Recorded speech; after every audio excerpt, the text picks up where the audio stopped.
All right, Earthlings and cosmic connoisseurs, brace yourselves for the most epic talk show in the entire universe. Where the divine meets the dazzling. This is just a God pod and chill. And presenting is just the supreme authority.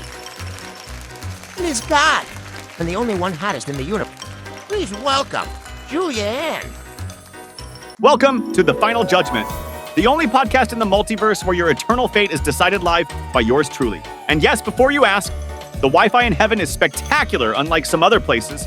Today's guest, well, she's certainly made an impact. Billions of views, countless satisfied customers. Please give a lukewarm, existentially charged welcome to Julia Ann.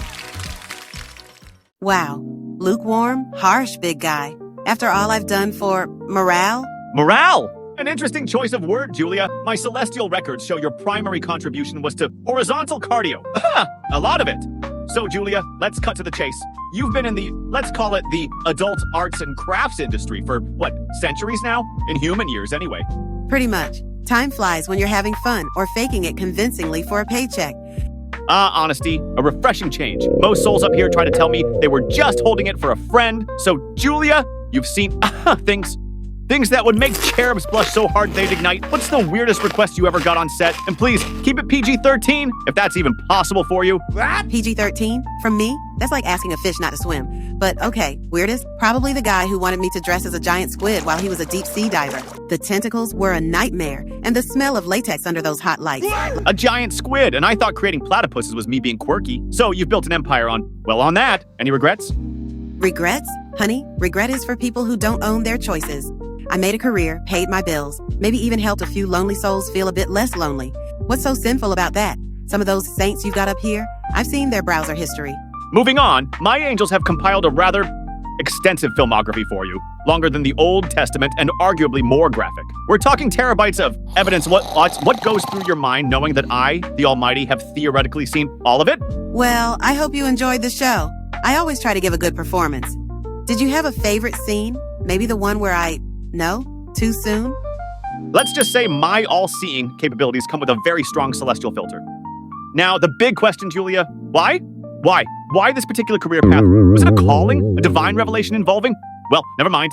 Honestly, it started with the money. Good money. And then it just became what I did.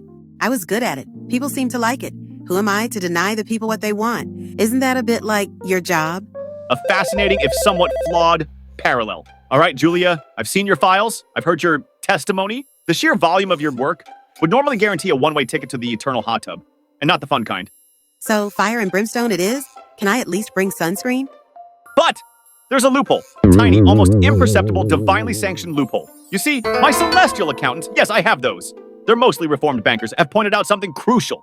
Oh, did I accidentally cure world hunger in one of my scenes? Not quite, but you mentioned money. You were financially motivated, and you know what? Downstairs in the bad place, they are terrible with fiscal responsibility. It's all impulse spending on pitchforks and designer lava lamps. Frankly, they're a mess. So, what are you saying? I'm saying, Julia Ann, that because your primary motivation was, shall we say, capital acquisition through unconventional performance art, and because you probably paid more taxes than half the televangelists I deal with, I'm sending you to heaven. Wait, seriously? Heaven? Because of money? I thought that was like the root of all evil. Details. Besides, heaven's been a bit dull lately. All harp solos and pious contemplation. We need someone to teach the angels how to party. Frankly, your experience with crowd management could be useful during the millennial celestial raves. Just try to keep the squid costumes to a minimum, okay? You got it, big guy. Heaven? Who knew? So, is there, like, an open bar? Oh, Julia, you have no idea. Now, if you'll excuse me, I've got a televangelist next. This one's going to be fun.